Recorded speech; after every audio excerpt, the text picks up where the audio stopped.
Welcome to the Sidelined Sports Show, ladies and gentlemen. Friday, live, Thursday, May 15th. Jason Tatum's leg snapped under the pressure of holding up Joe Mazzulla and the Celtics' incessant need to be right. I'll tell you all about that. We'll tell you why Bobby was right all along. We'll tell you why you need to continue to listen to us about the Celtics. Specifically me. Forward. Not specifically Bobby. He was just right on a couple things, and I'm trying to give him a little bit of flowers. It's not really in my personality to do that, and I immediately take it back, you fucktard. So let me start with the opening take, not you. I'm going to take the Celtics. Look, here we are. They've got the win. They got a nice game 6 at home with Jaylen Brown. No Jason Tatum. Obviously, the big story is Jason Tatum's injury. And everybody wants to jump to moving forward. What are the Celtics going to do? There was the backstory of the Celtics being sold above the second apron, $500 million payroll next year. Here's the one thing you need to stop doing, all of you idiots, you morons. Stop talking about blowing this team up, and specifically stop talking about trading Jaylen Brown. Number one, they're not going to do it. So it's not even worth talking about. And the little sprinkles of trading Jason Tatum, stop it. Stop it. Stop it. Stop with the Cooper Flag trade for Jaylen Brown is a top 10 to 15 player in this league. Jason Tatum is a top 5 to 3 player in this league. You wait generations to find these type of players. Go ask Philadelphia 76ers fans. You don't trade these guys. You retool. You rebuild. You start fresh in different ways. You don't do it by trading your all-NBA players, ever. The only time those guys should ever leave your team is if they force their way out. And I'll tell you this. Well, they're fat like Luka. We'll get to that one too. Jason Tatum will 100% blow himself out of town if you blow up this roster. The only time he's missed a game is in his entire life because he blew his Achilles. So just enough with the pie in the sky, blow up the Celtics talk. Stop it. Stop it. There's plenty of things that they can do beyond that. Bobby, your opening take. I'd just like to make a statement first. Beginning a colon cleanse the day before a 3-hour mandatory work meeting is not advisable. Just wanted to put that out there. That being said, on to the sports. We have 3 teams trending down. That's your Celtics. That's your Red Sox. That's your Bruins. We got one team trending up right now. That's the Patriots, and there's one reason why. That's Mike Vrabel. All reports coming from Patriots mandatory minicamp is that he was the star of the show. He was enthusiastic. He was a big-time coach that was walking around coaching everybody, and it's something that we need to have a little bit of good news and a little bit of hope moving forward, as right now the trend seems like the Patriots will go undefeated this season. Oh, God, here we go. Here we go. Speaking of colon cleanse, Ray, how is your mother? Your opening take, please. Absolutely. On Monday night, the NBA had its draft lottery. It once again showed just how rigged professional sports can be, shipping Luka Doncic to the Los Angeles Lakers in order to secure the first overall pick in this year's draft, Cooper Flag. 5 years ago, I made a bet with Rich and Bill about Joe Burrow being a top 5 quarterback in the NFL. In 5 years, and 5 years later, I won that bet, $25 richer. Now, after going back and forth with Rich on the text exchange, we have a new bet. When Cooper Flag's rookie contract ends, he will be a top 10 player in the NBA. At times, I feel bad taking food off his family's plate, but he is here and once again proposing these outrageous bets, and I gladly accept, and I might quit my job and just take all of Rich's money. Thank you. Bottom of the total poll dumb right there. So we will be talking about the Celtics mostly. Big Celtics show. Not only the Jason Tatum injury, not only the future of the Celtics, but hey, by the way, not sure if you noticed when Jason Tatum's leg did snap under the pressure of Mazzulla's incessant need to be right. They were about to go down 3-1 to the New York Knickerbockers. So Mazzulla ball is on the hot seat. So a lot of Celtics talk this show. We're going to touch on Bobby's Patriots, the undefeated, soon to be undefeated Patriots. We've got a scheduled day, so Bobby can prove that to us. We'll run through those wins and losses. We've got a BOTPOD's Big Brain, which must be fantastic based on his opening take. And Simplest Minds of the Week, as always. This is the Sidelined Sports Show, Friday Rewind, May 16th, live Thursday, May 15th. Welcome to the show.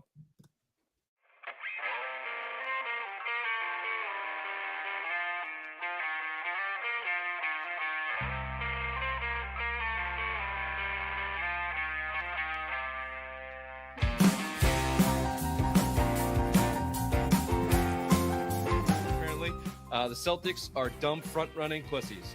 This is the same team they have been for 4 years running.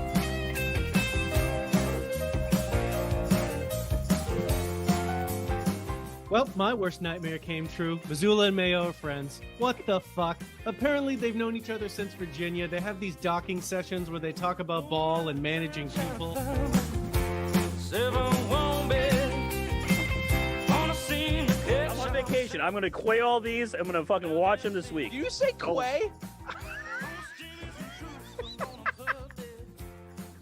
Is it not quay? It's Q. It's Q. It's Q-U-E. You idiot.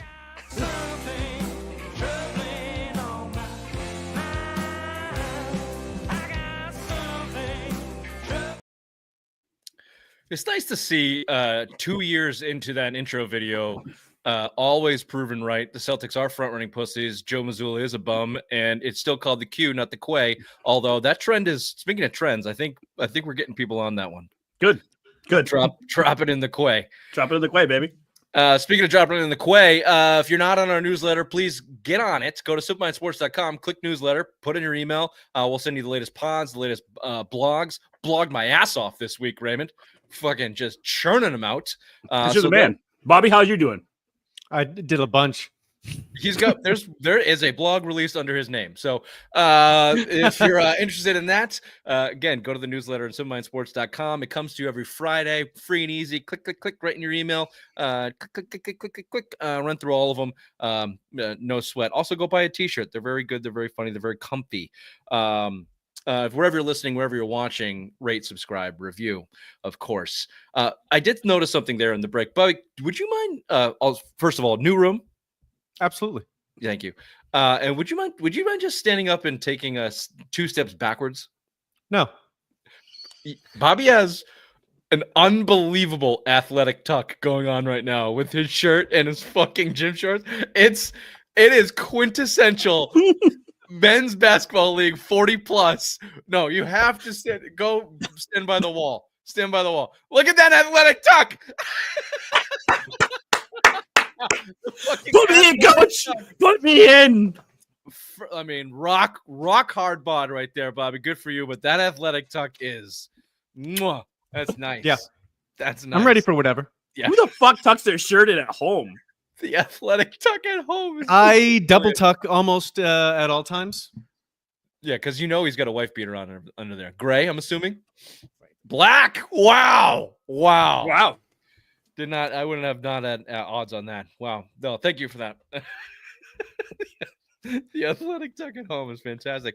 All right, Joe Mazzulla destroys the Celtics, but however, they did get a win. So I would like to touch on the Game 6 win from the Celtics on the heels of the Jason Tatum injury. Look, if you asked me were they going to win that game, I would have told you yes. They're a better team overall without Tatum anyway. You see this all the time in sports, specifically in basketball. Your best player goes down, a team comes in, they've got motivation. They play a great game and they win the game. So let's start there. They won 127-102. Jaylen Brown led the way, 26, 12, and 8. Derek White, unconscious behind the line, 34 points. Luke Cornett, game of his life, nearly a triple-double with 7 blocks, 9 rebounds, 10 points. Came in for the dead fish that is Kristaps Porzingis, who should not see the court for the rest of this series. He couldn't breathe, you son of a bitch. Well, I don't give a shit. Fine. Then the only thing he gets to do is play the Greg Greason role. Come in, 6 fouls, 4 minutes. That's all you get from now on. They had 6 guys in double digits, Pritchard, Horford, you name it, all-around effort there. They did take 49 three-pointers. They did make 45%, nearly 50% from behind the line, round up. 50 attempts. I think they only had 30-something twos. So, yeah, they won. That's their formula. When you shoot 53s and you shoot at a 50% clip, you win. You win. They did win in rebounds, assists, turnovers, points in the paint. It was a pretty dominant performance. 14 less free throws than the Knicks, and they only shot 60% behind the free throw line. Jaylen Brown had his highest assist game of his career with 12. That's pretty impressive. And there was actual defensive effort at all stretches of the game. Yep. Yeah, defense was good. They got Jaylen Brown in foul trouble in the third quarter. He fell out in the fourth quarter. Jalen Brunson, you mean? Brunson. Sorry, Jalen Brunson. Jalen Brown was his primary defender, which was a nice adjustment from Mazzulla. 5 fucking games in. Golf clap snap for you. Weird. Joe. That took 5 games to figure that fucking shit out. So look, not dead yet. Nice response. Give me your specific game notes from game 5 there, Bobby. I mean, honestly, it kind of looked like the Knicks kind of fell flat. They felt a little bit like they weren't as mentally strong. Like they kind of went into the game thinking that they were going to lose. They didn't have the same edge that they came out with in all these other games. I think the Tatum injury was in their head too. I think as far as the series, I think the Celtics have a little bit of momentum going into this game. I think the Knicks are going to sell out to win. They're going to give all. I don't think that they were really trying to fully 100 sell out to end that series. I think they were kind of going for the game 6 at home. But yeah, the Celtics actually had defensive effort. That's what won the game. I mean, Luke Cornett looks about as good as Cooper Flagg maybe ever will in the NBA. That's probably a good bet right there. Will Cooper Flagg ever be better than Luke Cornett last night? That's what should be the bet. That's a nice bet. I'll take that one too. Ray, Easy your, money. game thoughts on game 5. The Celtics just moved the ball better. I mean, I don't know if they're playing with a purpose now, but they weren't forcing stupid shots or trying to get people going. It was just like, hey, we all can score. We can all do our job here. Let's just fucking just go out there and do it and show that we're the better team. And that's what they did. I think it was a great game. Defensively, it looks like they stepped up their defensive, like Bobby was saying earlier. That defense was way better in game 5 than it has been all series long. Brown was just he was the linchpin keystone of the whole defense where he wasn't been. It was just, they built the whole thing around him. He just ball stopped. He was everywhere. He was a madman. Can I ask a question real quick? Because I know you're going to say something, but what if the Celtics go on this magical run? Jalen Brown puts his team on his back, and now he's a back-to-back NBA champion, NBA Finals MVP. What would that do to the Celtics team? They won't, and we're not here to talk about that. Okay. And it's not going to happen, and it's going to stop on Friday night. You want to know why? Because Joe Mazzulla is still the coach of this team. And I've heard this a lot, too. The ball moved better. Ooh, it looked different. No, it fucking didn't. Go watch game 3. It's the same game, except Tatum's running the show. It's nearly the same statistical line as a team. They passed the ball. They moved the ball. They blew them out by 20. You know why the Celtics won game 5? Because they shot 50% behind the 3. They had a demanding lead, which was never in jeopardy. If you put Jaylen Brown in the pressure situations that Jason Tatum has put in, he will have 9 turnovers like he did game 7 against the Heat 2 years ago. He is not that player. It's just not going to happen. Game 5 was game 3. These are the games the Celtics win. When they hit their shots behind the line, behind the 3-point line, they win. Period. Story over. They've shot the most 3-pointers in NBA history. This is their game plan. It did not change in game 5. Not a thing changed in game 5 other than the defensive adjustments. I'll give you that. And the effort. Then the effort came from the haze of Jason Tatum going down and everyone feeling that they had to prove something, which they did. Clearly, they're better than the Knicks if they actually apply pressure. But let me tell you something. If they go into New York on Friday and they shoot 22% behind 3, season over, people. That's Mazzulla ball, and it's fucking dead, or at least it should be. If this is not a big enough sample size or a big enough slap in the face that you're going to lose to the Knicks, the Tatum injury is nothing to do with this. They were going down 3-1. They had a minimum of 14-point lead in every single game. They had a 20-point lead in 4 out of the 5 games, and they were down 3-1. Okay, so this is not a Tatum thing. This is a organizational. Let's bring Brad Stevens into the conversation because that's really where it starts. Their mentality was to double down and this year triple down on the nerd stats of the 3-point attempt rate and try to win basketball games that way.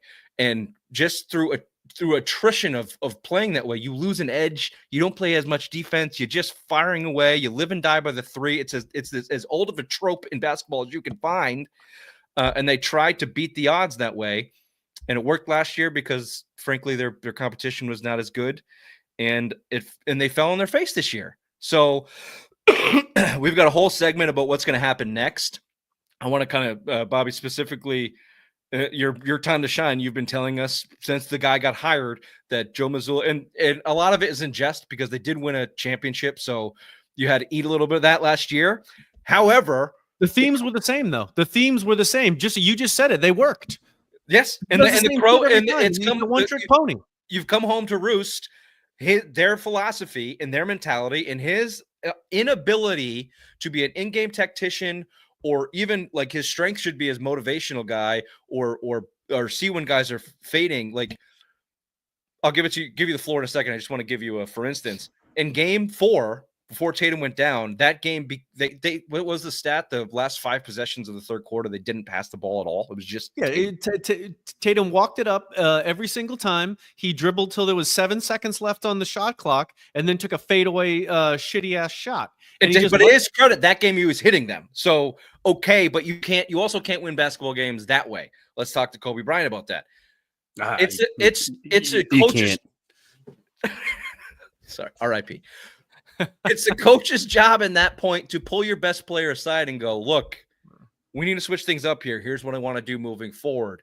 And this is why I put a lot of this. It's not all on Mazzulla. Some of it's on Tatum, but I think Tatum is the type of player that will 100% like adjust and acquiesce to whatever's best for the team if it works. So Mazzulla ball should be dead, Bobby. Some of this is going to move into what they're going to do in the future, but just in terms of them most likely losing this Knicks series due to the fact that they shot themselves out of it. I don't know your thoughts on that. Here's the thing. Let me tell you what Joe Mazzulla is. He is probably the perfect number 2. I'm going to compare him to somebody like a McDaniels. Mazzulla probably knows all the stats, and he can give the information to the head coach. He can talk to basketball. He can talk to a strategy. But when it's time for the real decisions to be made and to be the head guy, he can't do that. He can't think on the fly. He doesn't have a strategy for that. I.e. Josh McDaniels, he can do everything behind the scenes, but when he's the guy, it all goes to shit. Okay, Mazzulla is probably your ideal number 2, where he can handle all these ideas. Hey, coach, in this situation, these things are probably best for us. The other guy makes the call, because he's going to always go by those numbers instead of actually realizing what's the situation on the floor. It's just it was abundantly clear to me from day one, as we've stated, he's made it work. They hit it last year, but game 4, again, that was the critical moment. It was right there at the end.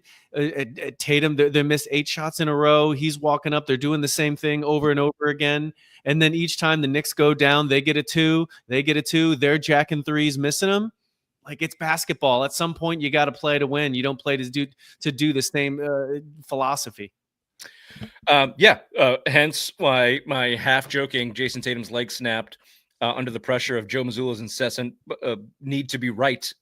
That's almost what it felt like. When Jason Tatum's Achilles blew, it was on a play where they tried to switch up what they were doing, a.k.a. Jason Tatum was going to pass the ball. Jaylen Brown, who was having an awful game, tried to come off a pick in traffic at the top of the key, got the ball swiped from him because he was having a bad game, and Tatum had to react. But again, they're 24 feet from the basket. They're like, obviously, it's not Joe Mazzulla's fault that Tatum's leg snapped. Like, the fact that he's played 1 billion minutes in the 7 years is probably why his leg snapped. But it's just this idea of, man, was he carrying a lot of fucking weight. And people want to come in and talk about game 5 here without him as well, maybe they don't need him. No, just wait till Derek White does not hit 6 of 7 3-pointers in the first quarter, and they rely on Jaylen Brown to go 1-on-2 or 1-on-3 or recognize a double team or try to initiate an offense. They're going to get blown out by 25 or 30. But it all comes back to the philosophy of Jason Tatum and Brad Stevens, where it all started. It all started with Brad Stevens and them trying to replicate the Golden State Warriors. The Celtics are the precipice of the Golden State Warrior era basketball. Mm-hmm. They look what they did, and they double and triple down on it.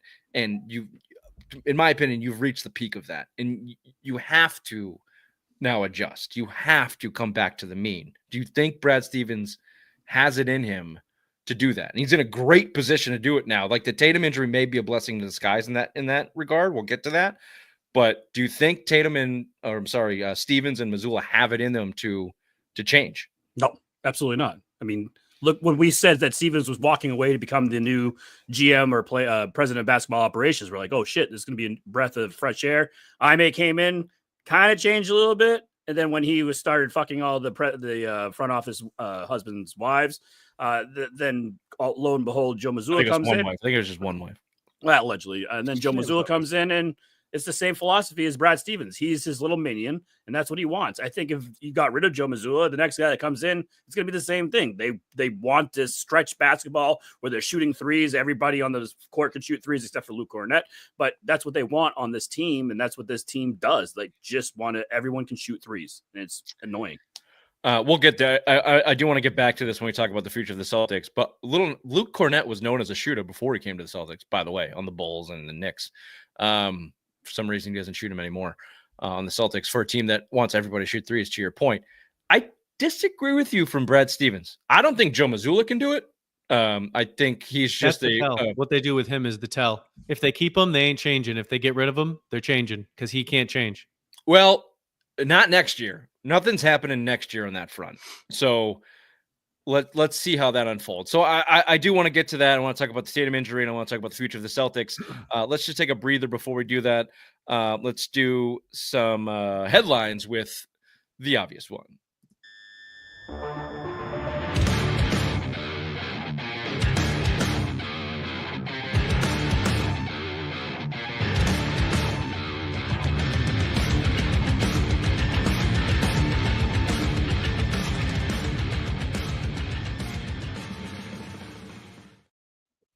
Thank you there, Richard.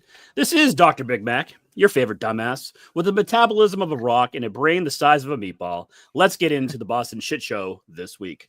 First, the Celtics. Jason Tatum tore his Achilles. He just got fucked up bad. Without him, they're pretty much screwed.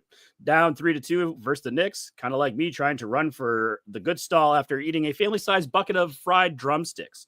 Just pathetic and embarrassing because I have chronic diarrhea. The Red Sox, those bastards keep blowing games like it's their full-time job. They had 3 blown saves against the Tigers in the same game. They threw it away like I throw away my chances at keeping my feet. Diabetes. Diabetes. The Tigers finished off the sweep like I finish off Bobby's mother. 2 fingers and a tongue bath. Patriots rookie camp is happening. Will Campbell is starting to figure out the NFL while I try to figure out how to breathe without wheezing. These rookies have better football IQ than me, considering I can only shit with my shirt off, but do they have their own desk? Gotcha. Here's the cranked up, no filter version. The Mavericks win the NBA version with a 1.8% chance. Thinking it's not rigged after the Nico Harris, Luka Doncic debacle is about as believable as me saying I gave up McRibs and masturbation. And here's an update from the NHL playoffs. I came all the way from Scotland. I thought the Leafs were going to win 2 games. They lost. It must have been the fact that the guys were so overwhelmed at the size of my massive fucking tits. They lost concentration. I am sorry. They let me sit on the bench. That's why they lost tonight. They were overcome by Scottish pheromones. They didn't know what they were doing. Those were headlines with the obvious ones. Stay thick, Boston.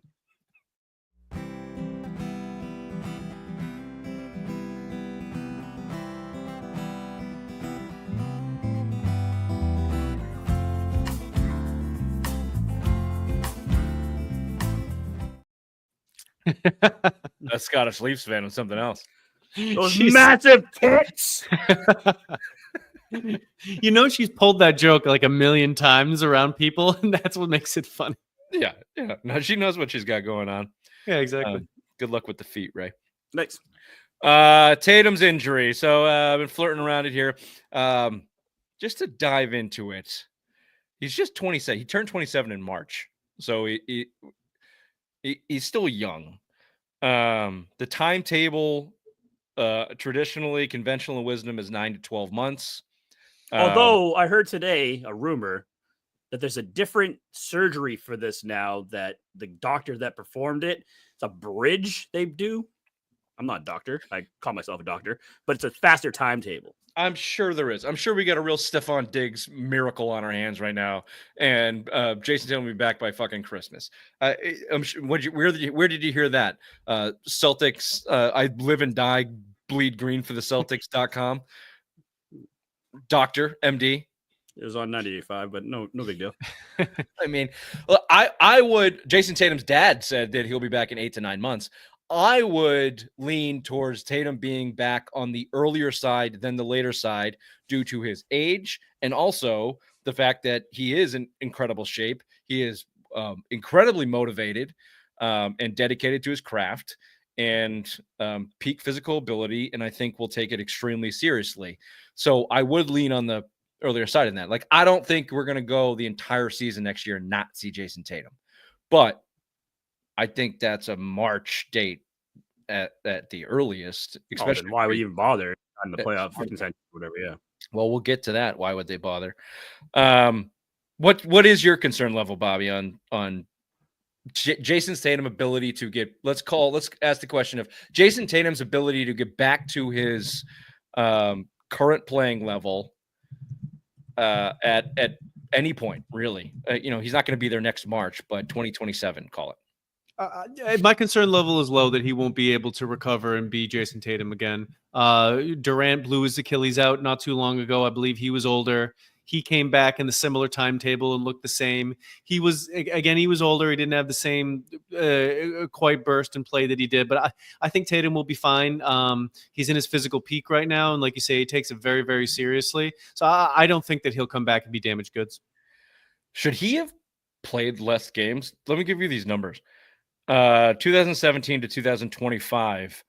Here are the total number of minutes leaders. The list consists of Jason Tatum, Luka Doncic, Devin Booker, Donovan Mitchell, Jaylen Brown. All obviously big names. Outside of Tatum, none of those guys have suffered an injury like this. Jason Tatum, between NBA games, Olympic games, playoff games, total of 699. He's played 24,351 minutes. The next closest guy is Luka Doncic, Fatty Luka, who's played 17,680 minutes. Do that math for me real quick, Raymond. 7,000. That's a lot of basketball. That is a ton of basketball. Especially when I'm sitting here suited up, ready to go this whole time. Yeah, because Joe should have known that. Do you know what the other people... The other people that have been complaining about this is that the NBA needs to have less games and have more time break in between playoff games. They already have fucking 2 to 3 days off in between playoff games. They don't need any more than that. I mean, come on. I don't listen. I don't disagree with that. In all sports, injuries are a massive problem in all sports, and we can blame that on the players. We can blame that on the nerds. In baseball, it's the nerds' fault. The average Tommy John surgery right now is between 17 and 19 years old across America, because they're telling these guys to throw out of their asses, which is with as much torque as possible when they're 14 years old. Like, no shit, you're going to blow your arm out. And basketball, football, it's all the same. Everyone is taught to go 100% all the time. AAU, they're playing these sports all year round. No one's changing their muscle groups, playing different sports. Like, there's a lot of reasons why injuries are happening. But number one, just from a viewing standpoint, seasons are too long. Like, I don't need 82 games in basketball or hockey. I don't need 162 games to find out that the Red Sox really suck. Yeah, the Red Sox are very mediocre. I don't need that either. So whatever the reason, it is hurting the product. Like, the Celtics won the championship last year in large part because every team they played, their best player got hurt, basically. Yeah, that's a fair point. And Luka was fat. It's called karma, apparently. So I don't know what the answer is there, but I would take less in basically every sport. Even football is getting there now. 17, like, you're at your max. If you try to go to 18, you're going to see guys go down. You're just less is always more, especially in this society we have now. There's way too many other options, and less games creates more urgency, and more urgency creates better product. So, yeah, I agree with that. I am really interested to see what the Celtics do next year. So the season's not over. They've got Game 6 in New York on Friday. I'd love Ray's scenario to play out that they go on a run and the questions come up about Tatum, and that'd be fantastic. If they get through this series, they can handle the Pacers if they get through this series. Yes, the overrating of the Celtics roster is at its peak bloom at this point. Your second best player is Derek White. I love Derek White, but if he's your second best player, you're not a favorite to win anything. Sorry. Drew Holiday is a step behind. He's not the guy he used to be. The age has definitely caught up to him this year. He's your third best. Your fourth best player is either Peyton Pritchard or Al Horford. So, because Kristaps Porzingis is a useless bag of dog shit right now. So, they're not NBA sees more men go down than Ray's mother. Well done, handsome Wayne. They're not in the greatest position to do that, Raymond. I'd like to see it, but so we talk about the NBA being rigged as well. Do you think the NBA really wants Pacers versus Timberwolves or Pacers versus OKC? Fuck no. No, for a ratings juggenaut, they need either New York or Boston. They're begging for the Knicks. They're saying, give me some fucking Knicks. Do you think the rigged NBA is looking ahead, knowing that the Pacers have a chance of getting there, and saying, how many ratings can we get with a Game 7 of Boston and New York? Yeah. Do you think the Celtics stand a chance of getting some calls on Friday night to push that thing to a Game 7? Yep. Because they're looking at a Minnesota, fucking Indiana NBA Finals. They're looking ahead. Imagine that. Or Oklahoma City. Yeah, Midwest. Great. Super cool. Can't wait. If the Knicks make it, they're fine. They're good. But other than that, Denver, OKC, Minnesota. Well, Minnesota is going to beat. I don't know. Yeah. I'll just say, your market outlook there is not great. Not good. So don't be surprised if the Celtics get some shady calls in New York so they can get those Game 7 dollars in before that NBA Finals drags them down to the basement. Mighty fine theory. Look, next year is really interesting to me, okay, for the Celtics. We all know you've got a couple things going against them maintaining their same team. Also, just a quick toot. I said this at the beginning of the season. Any championship team that brings their entire roster back is an idiot. It never works. You should never do that. Toot, proven right again. They're certainly not doing that next year because they're not going to win the championship. And it's the last time that starting five ever played a game together. There you go. Next year's payroll for the Boston Celtics is $227,784,873. Here's some important numbers to look at. And I will try not to bog down into the boring details here. However, they are important when you look at the future of the Celtics. Next year's salary cap, $154.6 million. I don't know why the NBA has a salary cap. That number means nothing. It literally means nothing. I think you have to get to the floor of you have to get to a percentage of that floor. That's all that it does for you. The next number is the luxury tax threshold. That means something. $187.9 million. As soon as you get over that, you start paying taxes. If you're over it 3 out of 4 years, you start paying repeater taxes, which is where the Celtics are at. Then you have your first apron, $195.9 million. That's when your roster building capabilities start to get shrunk down. Under the first apron, there's trade limitations, there's sign and trade restrictions, there's mid-level exception restrictions, buyout market restrictions, all kinds of restrictions under the first apron. And then the second apron, which is where the Celtics currently sit, $207.8 million next year. Under the second apron, you basically can't do anything to your roster. You're almost set as is. And then they'll if you're over there, if you're over the second apron for a certain number of years, they start taking draft picks away from you. So they really don't want that. They don't want the super teams. Bullshit. Well, that's what they said. That's what the CBA says. So that's the deal. And the Celtics are going to get under that second apron. Wick, after the sale, said that's a guarantee. That's happening because they can't build a roster over the second apron. And you're looking at a $250 million tax bill and a $500 million roster. Consisting of a guy named Kristaps Porzingis that's getting $31 million. So that's happening. Payroll cutting is happening. They're in the repeater tax. So they're paying something like $10.50 per dollar at one point in time. So what do? I started the show by saying, stop talking to me about blowing up the Celtics.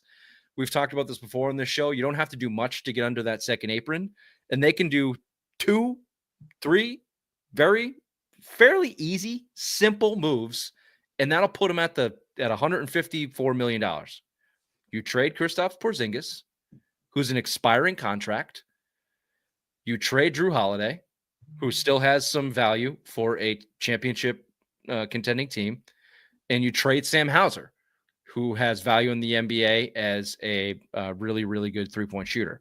That's $73 million off your books, and even if your return is minimal, you don't need to get much back from that.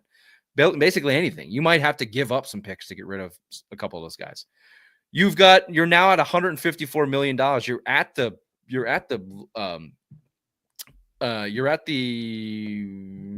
salary cap. You're below the luxury tax. You're below the luxury tax. You're way below first apron, way below second apron. So then you have 3 options if you're the Celtics and building some roster next year. Jason Tatum is basically not going to be there. So you can either I'm hearing a lot of popularity for tanking, aka being cheap. From how much and on this show, Rich, they're not going to be bad enough to tank. No, and Rich has always said it. You don't suck. You that just brings the franchise into a suck mode. You don't no tanking. As long as you're going to have White, Brown, Pritchard, and they're going to win games. Well, you're going to also get pieces off of those guys when you sell them. Yeah. So, yeah, you're going to have a good team. If they blew out Porzingis, Drew Holiday, and Sam Hauser and did nothing, they just brought up kids. Jaylen Brown's due to miss a lot of time. He didn't get to the threshold of 65 games this year. You could potentially get in the play-in and miss the playoffs and be in the lottery. That's okay. I wouldn't call that tanking, but I mean, be a low. Yeah, tanking would be trading Jaylen Brown and restarting. I don't think that's not on the table. Yeah. That's not on the table. That like moderate tanking would be moving into the season at $154.8 million. You're below the luxury tax line, so you're not paying luxury tax dollars. That's what I would consider cheap. Not tanking, but cheap. You've got an owner that just dropped $7 billion. He's got a team that is not championship ready. He's a year away from getting a superstar back. Let's just take this year and go with these guys, save the money. We'll spend the money next year. Okay. Option 1. Option 2, you take $30 million. You stay under the first apron. Okay. You limit your luxury tax dollars and you get a couple guys to play with that roster that we just talked about. And you fill out your front court. You get a couple wing depth, and these are mediocre players. $30 million in salary. It's not going to get you much. You might get a decent player and a couple role players there. But again, the luxury tax bill stays low, and you start to build maybe some type of nucleus for when Tatum comes back. Third option, you actually retool, and more importantly, you reinvent yourselves. You stop taking 53 pointers a game. Jaylen Brown's going to be the leader on your team. He is not a three-point shooter. He is not an ISO player. He is going to need a team around him. Can you bring Cornette back, bring Horford back, let Pritchard move into the Drew Holiday role, let the J.D. Davidson kid move into the Pritchard role, let the Schreiber, or whatever his name is, move into the Shireman. Hauser role. Shireman, thank you. Let some of your kids come up, get them some time in a season that is not championship aspirations, and then go get some role players to fill, most importantly, front court. You're going to need to sign at least one starting front court player, and then some legitimate wing depth, which they really have not had much of for Tatum and Brown. And next year, work on reinventing yourself to play basketball and not be so Tatum and three-point dependent for when he comes back. And you can do that with $70 million and stay under the second apron and still have some flexibility there. You're going to pay a luxury tax bill, and you have potential to be still a top 3, top 4 team in the East. Make a run. You never know what can happen. I think that's your best bet. And I'll close on this and throw it over to you, Bobby. What you don't want to do is watch Jason Tatum rehab his ass off for a year and then come back to a team of scrubs and nobodies and a pissed off Jaylen Brown and Derek White and have to restart the whole thing in the middle of these guys' prime. Jason Tatum will be 28. Jaylen Brown will be 30. No, you want Jason Tatum walking into a ready-made Like, you're at a 7.5. Jason Tatum takes you to a 9.5, and let's get another fucking championship in 2027. That's what they should be aspiring for. And the level of basketball and the type of basketball that they're playing should not be jacking up 63s a game at that point. They should have reinvented themselves over the next year. That's what I'm hopeful for. I think that makes the most sense. Hopefully the owner's ready to spend that money. It 100% makes the most sense. Retooling and reinventing, you can call it reloading, is 100% the move. You're not going to tank. The team they have too many good players. They wouldn't be able to get a pick that matters, and who the hell is going to be there? I mean, this year it's Cooper Flag, and you don't know what it's going to be. You don't know if these guys are going to be any good, and drafting them, they take 3 to 4 years before they're anything. Look at Cade Cunningham. He was the number 1 pick like 4 or 5 years ago. Now he's finally good. Like, drafting guys in the NBA, it means nothing. So they could win now. They got guys that are ready now. Tatum will be back, and he'll still be ready to go now. Just keep the main core, bring in some guys that are new, that are young, that are fresh. Get rid of the guys with long vid. Get rid of old man Holiday. Get in some new people. And then, yes, let's learn how to play basketball instead of just pass and jack threes.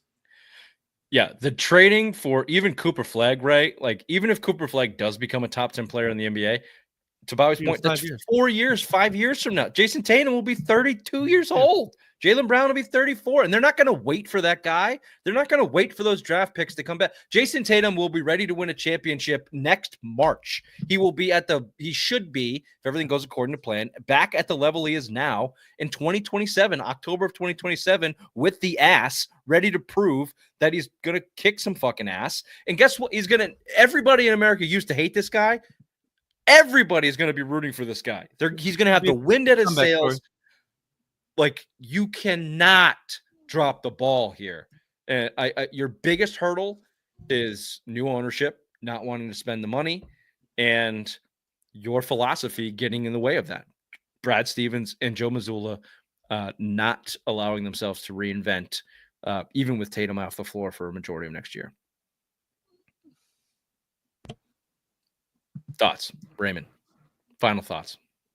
I just think that what you said, the second option, you just bring up the young kids and hopefully like J.D. Davidson, Peyton Pritchard, all the younger guys can just step into those roles and actually, build off of that. I don't think you need to blow up the nucleus. I think you got a nice little thing going here to get rid of Porzingis because he's been atrocious this whole postseason and this whole season, to be quite frank. I mean, like Bobby said, he has had this long-term illness that no one knows what the fuck it is, and it's just really throwing him off the loop.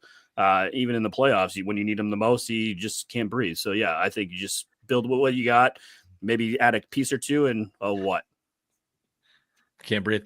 The way you so flippantly said "can't breathe," Sorry. Sorry, they took a deep breath. Last point on this: like, if they do move into that, we're not tanking, we're not doubling, we're not dropping down at all. We're pushing forward with this team. Like, I like Drew Holiday. He was a big piece in that championship. I worry that they will lean on him next year and not be willing to move him as part of that nucleus. And they still remain too attached to this team, and they can move Porzingis and Hauser and get enough salary off the books where they're comfortable, but Holiday stays. I think like a big piece that's not being talked about is getting rid of Drew Holiday to use his money to bring in somebody that will be more effective by the time Tatum's ready to play again. I think that's a big move that they could get something in return. So it'll be interesting to see if they tried penicillin. Ray's mother tried my penicillin last night. Oh, that's oof. We're gonna end on that one. That was a lot of Celtics talk. We'll be right back with 10 questions from a guy named Rob.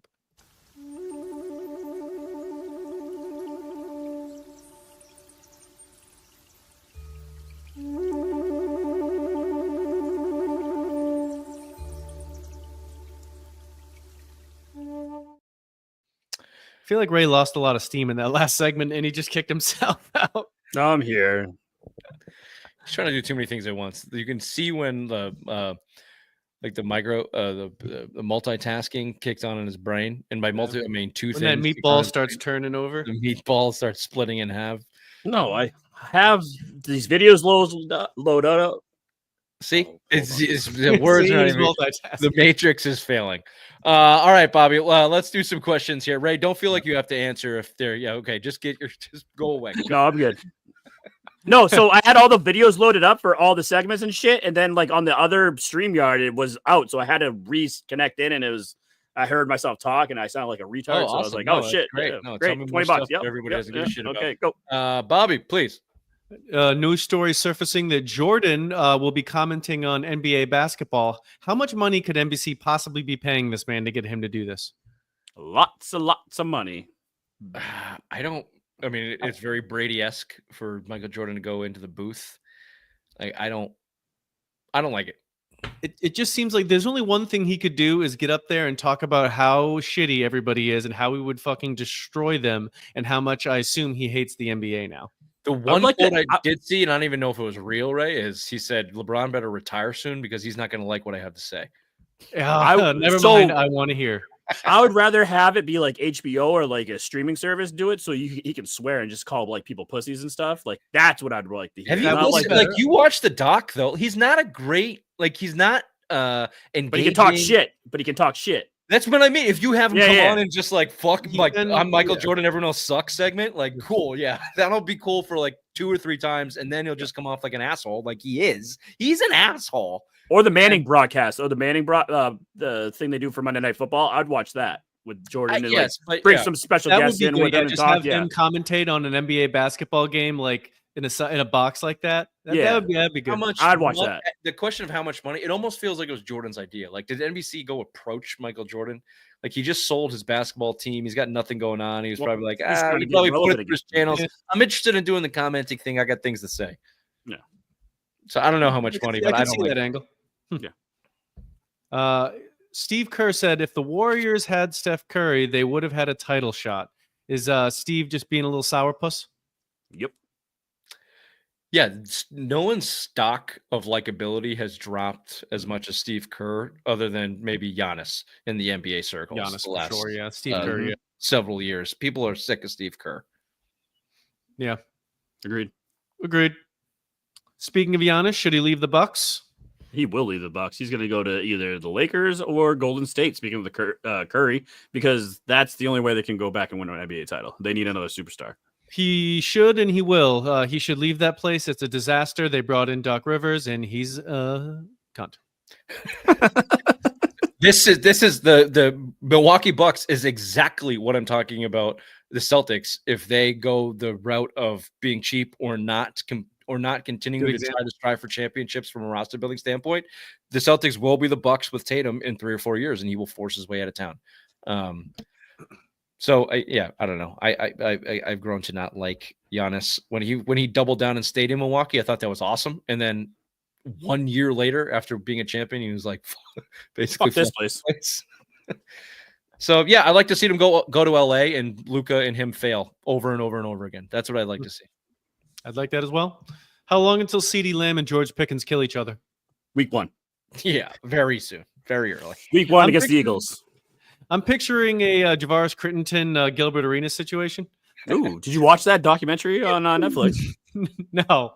Oh, it's very good. It's Untold. It's about the whole gun thing. We have young children, Ray. We are not allowed to watch television in our exactly. We don't have things like that on the television. No, this is how we spend our spare time talking to you. Oh, exactly. Perfect. Glad you do that. The NBA lottery rigged.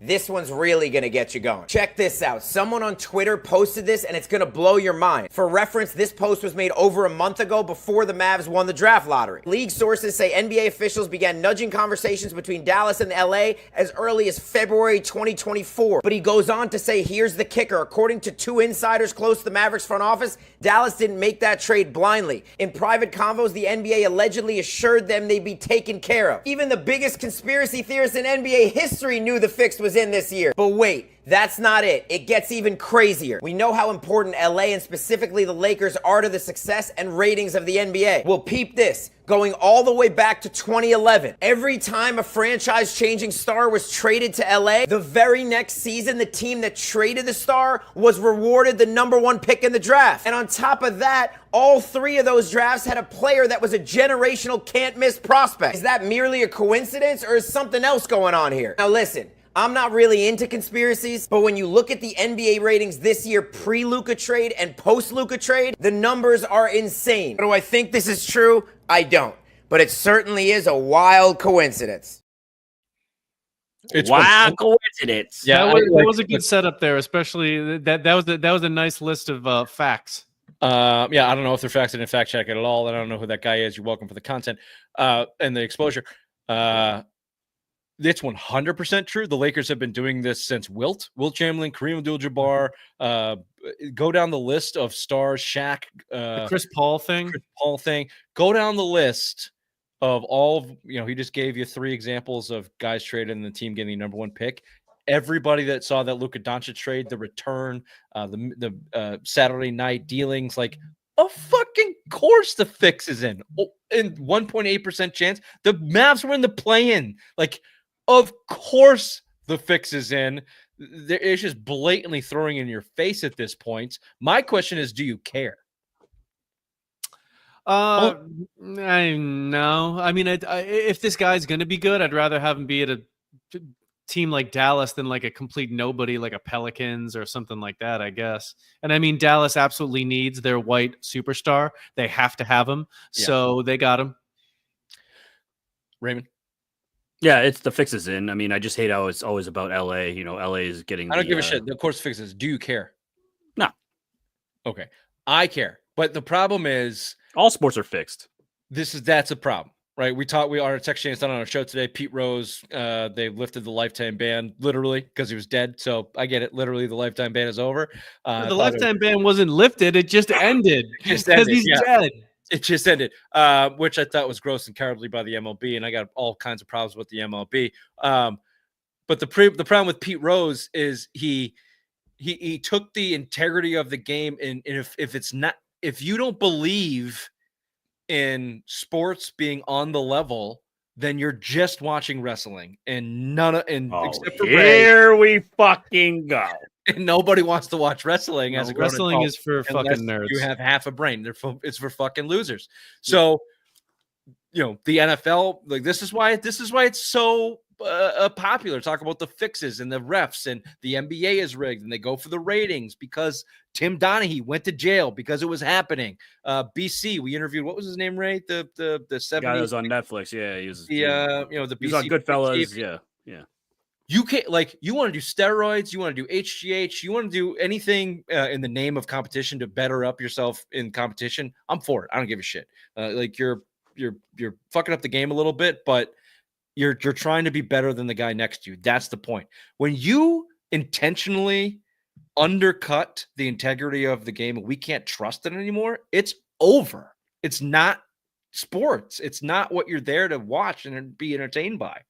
So the problem is it has to be that way across the board. Like, to your point, you don't want to see anybody watch the Pelicans, except if it was on the level across the board. The Pelicans could be unbelievably amazing, and just their talent alone would make you want to watch them. But because there's corruption everywhere, yeah, it's better for Cooper Flagg to go to Dallas so we get to watch him and they get to be good, like, because it is still entertainment. So they're constantly flirting that line. But as a principle, like, if they go over the line too much, we lose the integrity of it, and then it's just fucking wrestling, and we're watching fucking jackasses jumping. I'm not gonna, I'll leave it at that. We're soon to be sponsored. I can't be spouting off. Yeah. Anyway, that was a diatribe. Sorry. Will Cooper Flagg be a star in the NBA? Yes. Top 10 in 5 years, baby. He's gonna be like Detlef Schrempf, or who's some other tall white stiffs that got drafted high. Do you watch college basketball? I know you watch college football. Do you watch college basketball?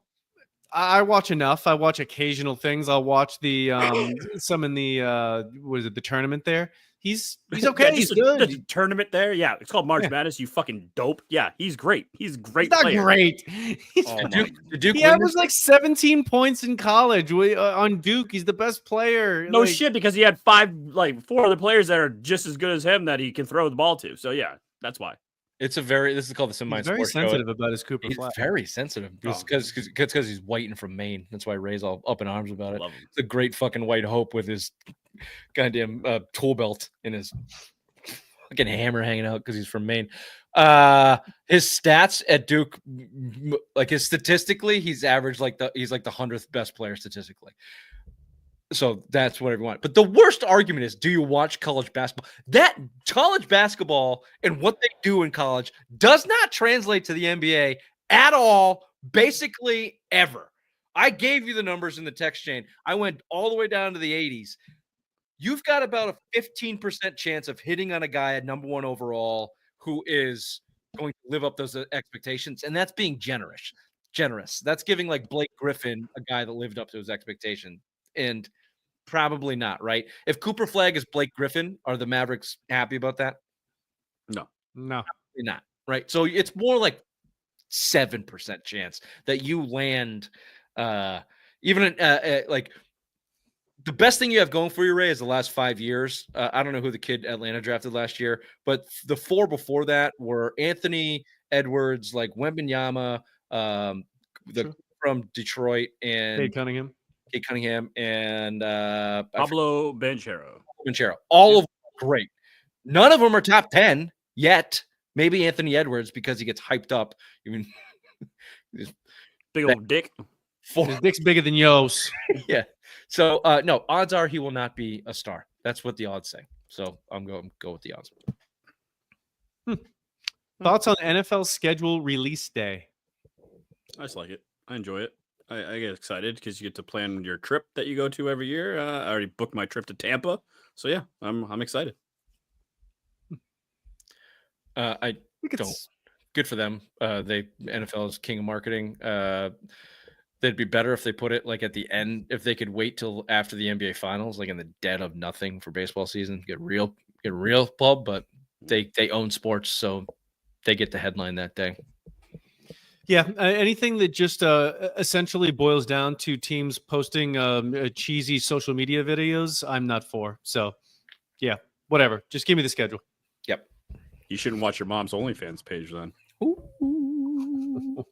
You saucy ever since the Cooper Flag comment. Will Bill Belichick make it to week 1? Hopefully not, and hopefully his bitch girlfriend doesn't either. I want him to. I want to see how his team looks. I hope he can fucking keep it together. I want to see if he can coach in college. Yes. I want him to. You also, first of all, we don't know if she's a bitch. From all reports, I'm not assuming. This is not a personal opinion from Raymond. This is based on the reports. We're working off reports that she's a biatch. She's very hard to deal with. She's probably there. She did get kicked out of UNC facilities. Yeah. Most recently, she's not allowed in there, and there is strong possibility that she's also a loser. She lost her pageant, so she is a confirmed loser. Bill Belichick, the date you want to look at, I believe, is June 1st. That's when the buyout goes from $10 million to $1 million, where UNC could just pay him $1 million on June 2nd to bye-bye you and Jordan. But I'm with Bobby. No, I want to see him. I want to see him coach, and I want to see him win. Hell yeah. That's so way more entertaining. Wow. That's bold of you. You're going to watch college football? No, I'm going to check the score and then like turn on Instagram and watch whatever the fucking salacious bullshit is going on with him and his 25-year-old girlfriend. How am I going to watch UNC football? They play like Richmond or something. Like that's not on TV. I can't go watch UNC football. Let's go. I suppose I could in 2025. Let's go.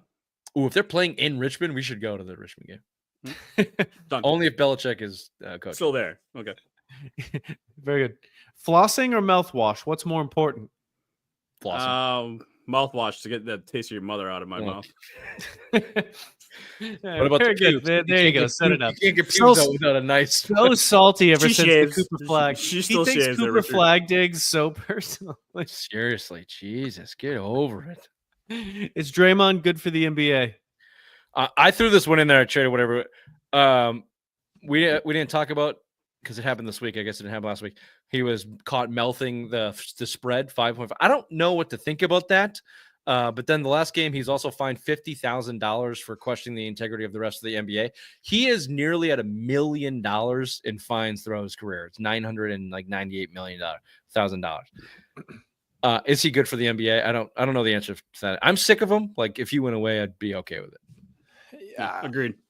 Yeah, I mean, I'm also sick of him as well. He's annoying. It's been over a decade of us dealing with him. Is he good for the NBA? Yeah, because it gets people talking about the NBA. He's just a blowhard, and I think at one point in time, like he had decent thoughts and ideas, and now like I I think mean, he used to be good at basketball too, but now he blows. yeah. What do you think about that 5.5 spread? Do you like kind of back to the integrity of the game? These guys know what the spread is. They don't have money on the game. There's been a couple guys in the NBA that they've caught and they are banned. They're done. Like Yeah. facing jail time. They do take that shit seriously. In 'Cause they football, should. Yeah. In football, they always talk about who's favored to win or lose. Like that's a thing they're always talking about. The players know. So I mean, it doesn't bother me. You know, there's always you use that shit for motivation. I think it's just gross. You're losing. They're going to lose a playoff game, and Draymond's on the bench, kind of hucking it up, laughing it up, yucking it up. Yeah. Hey, the spread's 5.5. We're about to lose this fucking playoff game, probably the series, and it's just he's a douchebag, just a blowhard douchebag. Yes, he is. All right, quick break. Do a little Patriots talk when we get back.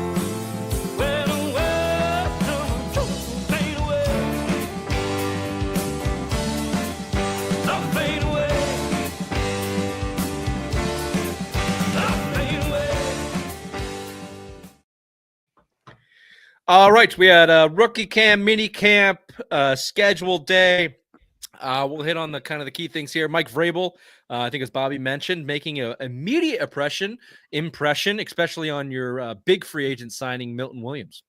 I say like the first week we was out there running, and Coach Vrabel called me out in front of everybody, which I like. So he called me out, let me know like, hey, like you gonna be here. You need to like, set the standard. And after that, it's been like, okay. Every rep since then, I've just been trying to make sure I'm the first one back. So I feel like this is going to help me, just push me to get to where I want to be. And then the guys that's running with me, that's going to push them to run even harder. How the fuck's he the first one back? I think he's running against other linemen. Yeah, the prime athlete. How do you think Mayo handles that situation last year? Probably asked him if he could hold his jock, take a sack, maybe blow him. Mike Vrabel making impressions all over the place. Will Campbell and Trevion Henderson seem to have a good camp as well against the rookies.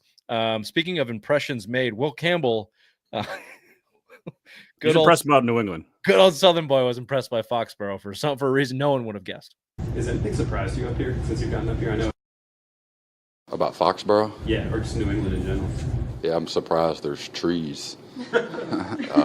Before I had never been anywhere up here before, so I always thought, this was a little bit closer to Boston, and it was a bunch of big city buildings and stuff like that. So when I got out here and they picked me up from the airport, I said, dang, there's a lot of trees out here. I wasn't expecting that. So I'd probably say that. Dang, there's a lot of trees out here. You know what I'm saying?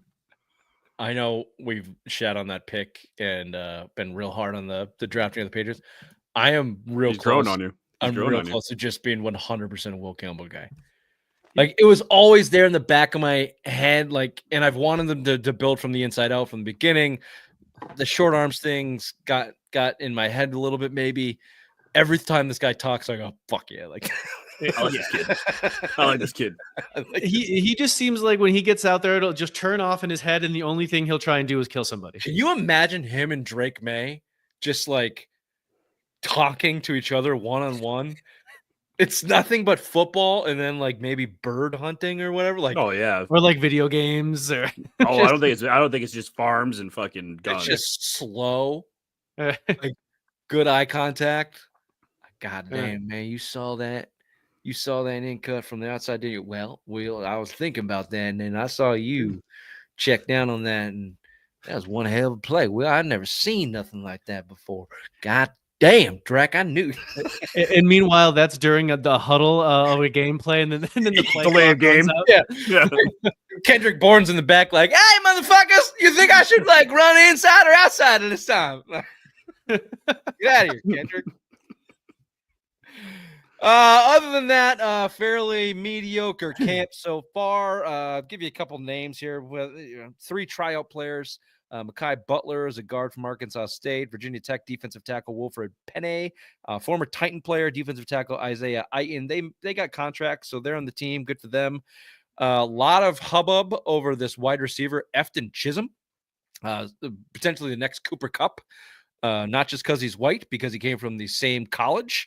Eastern Washington set FCS receiving record, 53 straight games with a catch.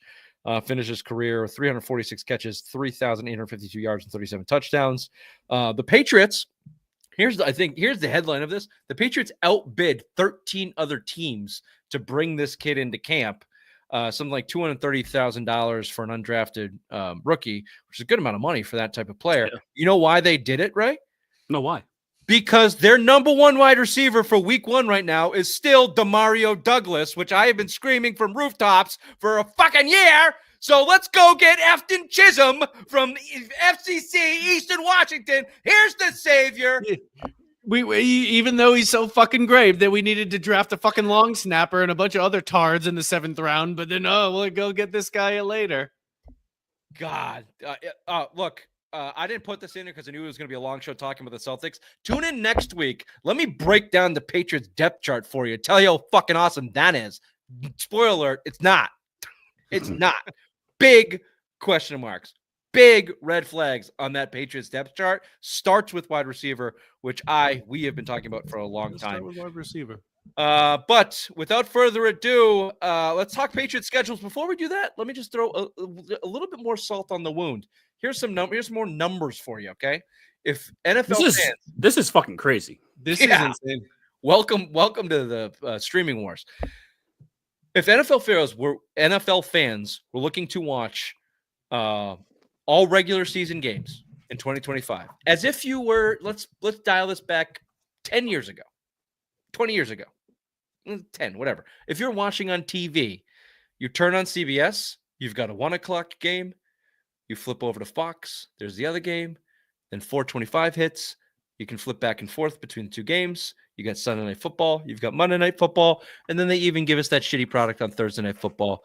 You feel pretty satisfied. You pay your cable bill. You've got hours of football entertainment throughout the week.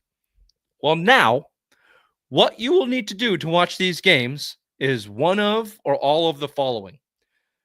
Buy Sunday Ticket, which is $522. YouTube TV, $563.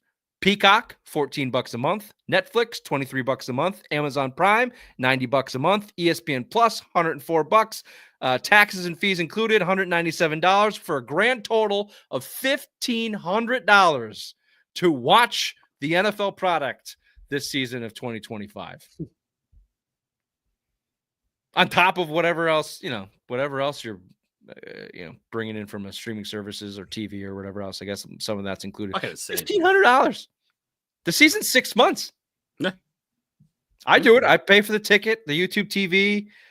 I got at least half of that shit, if not more. I got all of it except for the Sunday Ticket.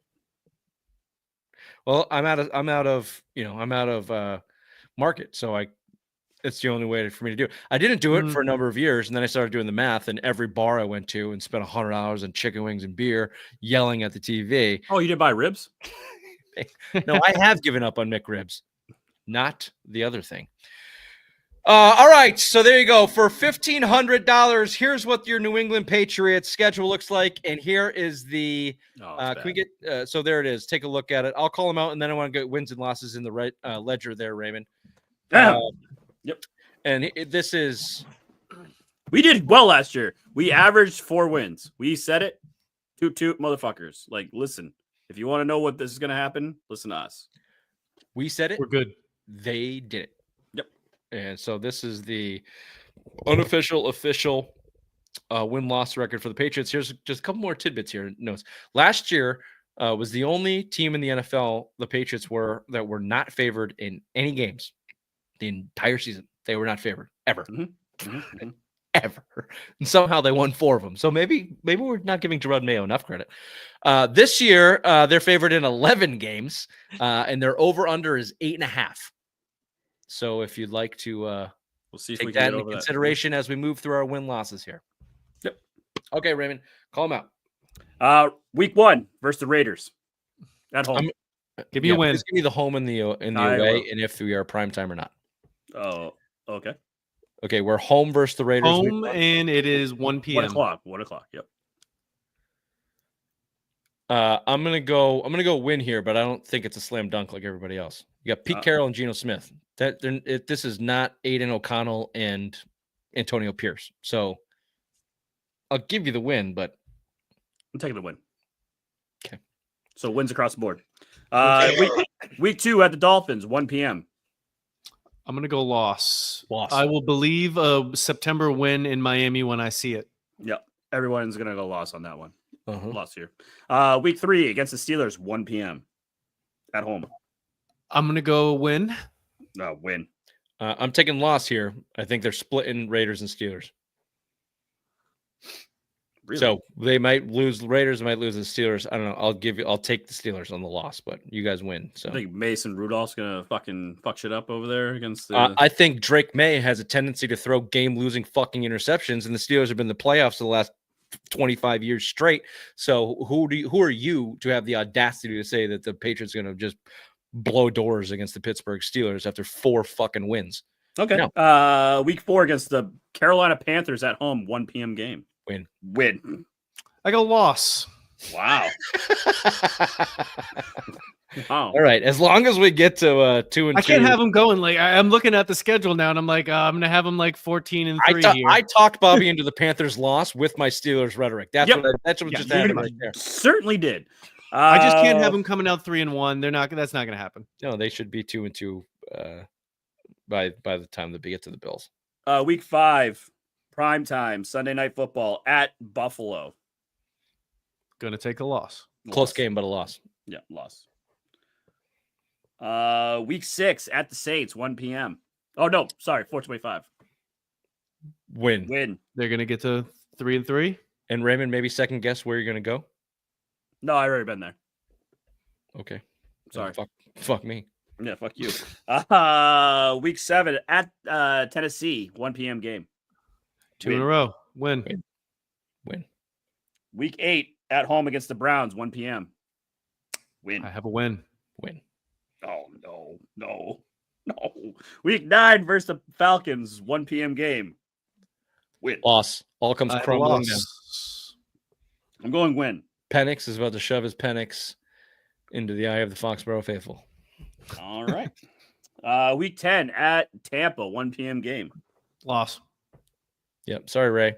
You should come to New Orleans. Win. That's 1, 2, 3, 4. Loss. 5-game winning streak for me. Week 11 versus the Jets, 8:15 Thursday Night Football. Win. I'm going to take the win on that. I'm going to take Vrabel on the win on that. Give me the win, bitch. I'm going loss just because I can't have them have a fucking. Oh, come on, Ray. No way, man. Week, where are we at now? 12 at Cincinnati Bengals, 1 p.m. game. Loss. Can't beat the 5th best quarterback in the NFL. They beat the Bengals last year in week 1, but at this point in time in the season, the Bengals generally have their shit together. They're kind of cranking, so I'm going to go loss here. Yeah, loss. Nice. Week 13, Monday Night Football versus the Giants at home. Win. Week 14, bye week. Win. Week 15 versus the Bills at home. 1 p.m. game. They're going to dickbag those Bills in that game. Win. Oh, I want to win. I want to go win here too. You guys are going to win. I think they're going to split against the Bills. I think they played them tough the last couple of years. I think they're going to split. So win. Win. Week 16 at the Ravens, 1 p.m. game. Loss. This game, they get dickbagged. Yeah. Yep, loss. Riding high off a nice win. Yeah. And Lamar goes for 226 yards on the ground and 4 touchdowns. And yeah. Week 17 at the Jets, 1 p.m. game. I'm going loss here. I think they split with the Jets too. Jets still have a talented roster. Obviously, their quarterback question. They got a new coach, but this is also the last 2 weeks of the season, so like it's a real fucking grab bag. I'm going loss though. I got them going 9-8. I think that they're gonna for them to go 9-8. I'm gonna have them lose to the Jets and beat the Dolphins. That's what I'll have. That's gonna be my. I got them going 9-8. So I have them losing week 18. We don't have a time. It's to be determined. I'm going to have them losing against the Dolphins. Richard? I got them beating the Dolphins. I think that's going to be a game of consequence. Two is probably going to be scrambled brain. The Dolphins are a trash organization. They know how to lose. Vrabel and the team should be clicking. And as long as Drake May is good, they should win that game. Yeah, I think that there's a chance that basically that Dolphins team could be like basically done. McDaniel's on his way out, Tua gone at that point. That it could be a walk-away win for the Patriots. A very simple game for them. Yep. All right, you both have them at 9-8. I have them at 11-6. Let's split the hairs. Let's say 10-7. No. This is majority rules. Bobby and I have them 9-8, and we are correct. Therefore, they will be 9-8. Okay. And I have that in the ledger, so we can. If they finish 9-8, I would be thrilled. Be a great season. Yeah. Over under is 8.5. So we're right there at 9-8. You should be in the playoffs. 7 playoff spots. You should be there. Should. And a lot of that depends on Stephon Diggs and your offensive line and Drake May, who nobody's nobody's talking about. If Drake May's good, they'll win 9 or 10 games. If Drake May's bad, they'll win 5 or 6. If he's average, somewhere in between. Yeah, I think that is astute commentary. I'm with you 100%. All right, speaking of astute commentary, we're going to get to BOTPOD's Big Brain on a late edition here of the Simple Mind Sports Show.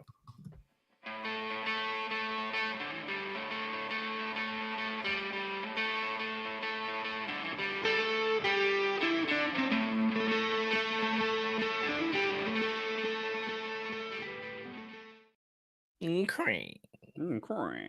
Where's my crane? I wanted to do an exercise with you guys real quick before I ask the question. I've thought about this question for a very long time. So both of you, I want you to close your eyes real quick. No. Okay. What do you see when you close your eyes? When I say your mother's ass. Yeah, your mother's ass. No. When I say think of mountains. Mother's tits. Okay, perfect. That's fine. How does blind people think? How do blind people think, you fucking idiot? How do blind people think? Yeah. How does blind people think? How do blind people like what do they picture when they think? They picture whatever their mind's eye shows them. If they could have been blind before. No, I'm saying when they're born blind. They've never seen anything before. They were born blind. How do they see? Like when you think of something, you think of mountains. You think of the peaks and all that shit. When you think of Bobby's mother's tits, you think of the nice areolas and the perfect firm nipples. It's a fine question, Ray. It is. It's deep. That's a good one. It's a good question. I think you have. I think the brain conjures up. If I say to you, what does the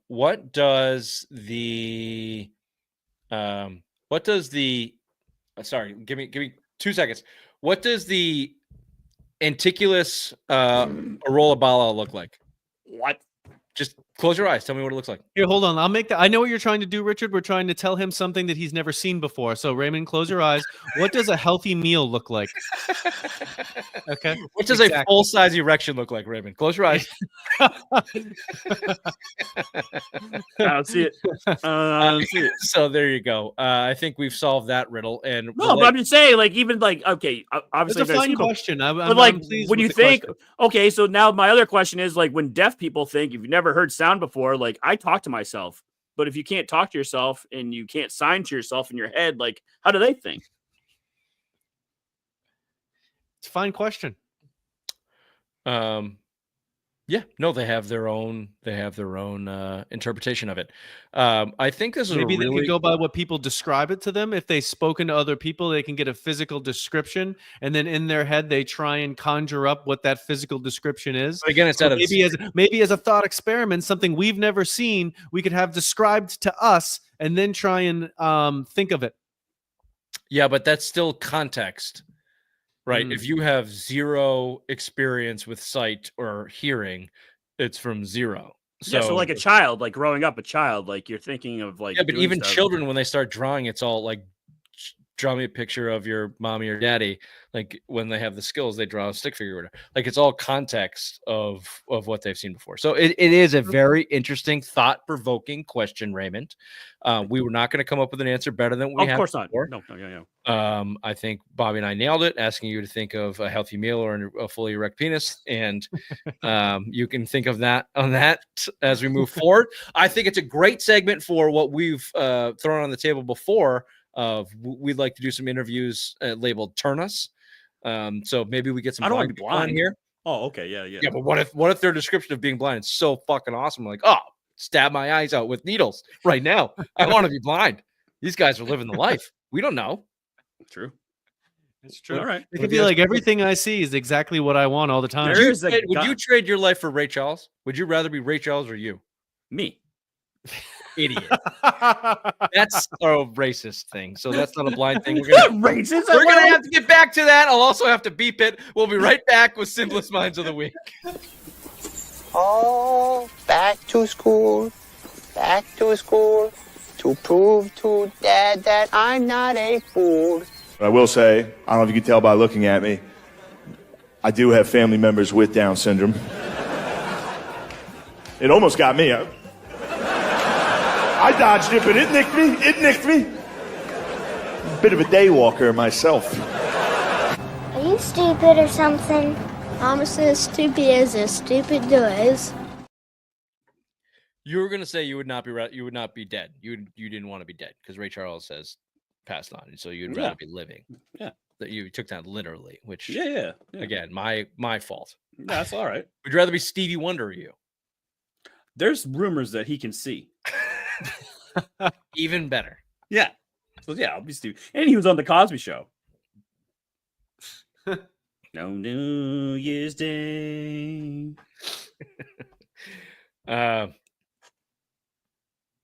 Maybe I'm racist. I can't think of a famous blind white person. Me either. Yeah. Oh, Helen Keller.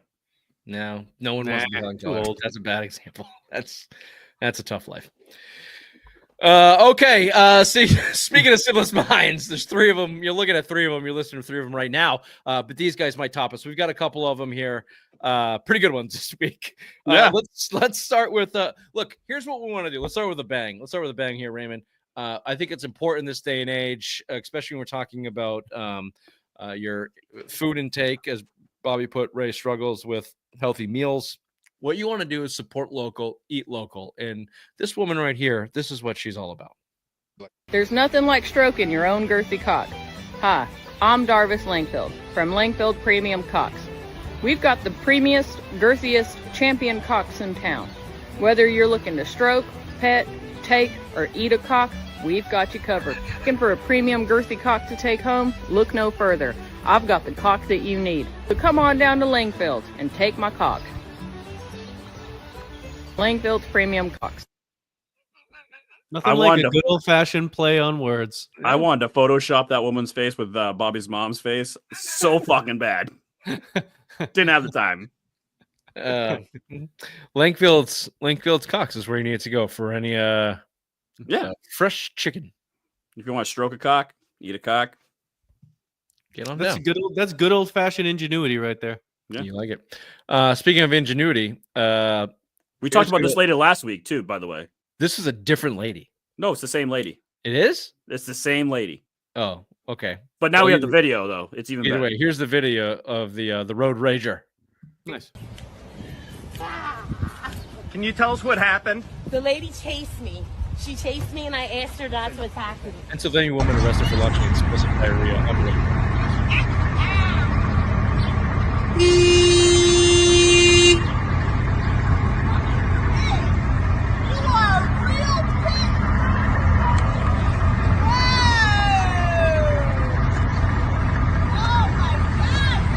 Bobby's disgusting. Yo, the bitch just shit on her car. for anybody just listening, The video was terrible, but the video is of the woman getting arrested, looking very proud of herself. And then there's kind of a flashback of she gets out of her car, walks over to another woman's car and squats in front of the hood. And projectile explosive diarrhea onto the hood. Gross. It was gross. The way Bobby's face was just like, oh. I mean, I do a lot of poops. Like, where do you get? And I'm very angry a lot of times. I like the urge or just the thought to go. I'm gonna go shit on this person's car. You're really gonna really? I've never had that urge. No. What about a stoop? Well, that's just funny. Speaking of stoops, here's a balloon. Here's a guy that likes balloons. My love for balloons, it's also a sexual love. When I see a beautiful balloon, my heart starts to flutter and I get aroused. I'll take a 12-inch and I'll inflate it to 11-inch. That way it can take a lot of abuse. I'm holding one, hugging it. I'll kiss it. And it's like being in heaven. I mean, don't you like to hug and kiss a woman that you love?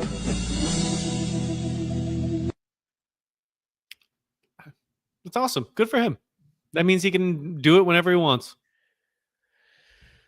This was on some reality show. There's also like people are in love with cars and like inanimate objects. Is this real? Is this a real thing? Probably not. I think you have to be like, if you're gonna start making these claims, you gotta fucking show it. You gotta show us fucking that balloon. Yeah. Oh, you like cars? Did I tell it? Does Bobby know about the kid that shit in the balloon? Was he in that group text or was that the other text? Remember that I told you about that? Oh yeah. Someone shit in a balloon? So, real quick. I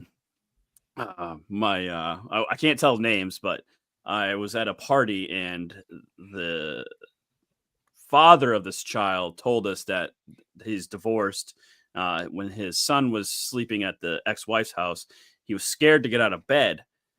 But he had to go poop real bad. So he found a balloon that was in his fucking room and he took a shit in the balloon, tied it, and then left it in there for the next day because he didn't want to get out of his bed. How the fuck do you shit in a balloon, Bobby? I don't know. How? That's precision and ingenuity. And that kid, really good precision. Yeah. that kid's getting scholarships. I asked if there was a mess on the floor. He said no. I'm like, that is fucking amazing. Sounds like there was some bullshit at play here. If Jason Tatum has half of the ambition that kid has, Celtics are going to be in great shape. Oh yeah, we're going in 3 in a row. Okay, lastly here, just a good old classic pole vault. There you go. There you go. Right in the end. One more time. One more time. There you go. There you go. Right there in the end. Has that never happened before? Yeah, it must happen all the time. Oh yeah, but right up the fucking sphincter. I mean, that was a big. I mean, that was high. That was a big pole vault. Pole vault. But like a lot of Amazing. times, the woman's face after she was mortified. I mean, she just saw a man get raped in the butthole. I would too. This has been Semi Sports Show Friday Rewind live Thursday, May 15th. I'll see you next time. Bye bye. Bye bye. Bye now.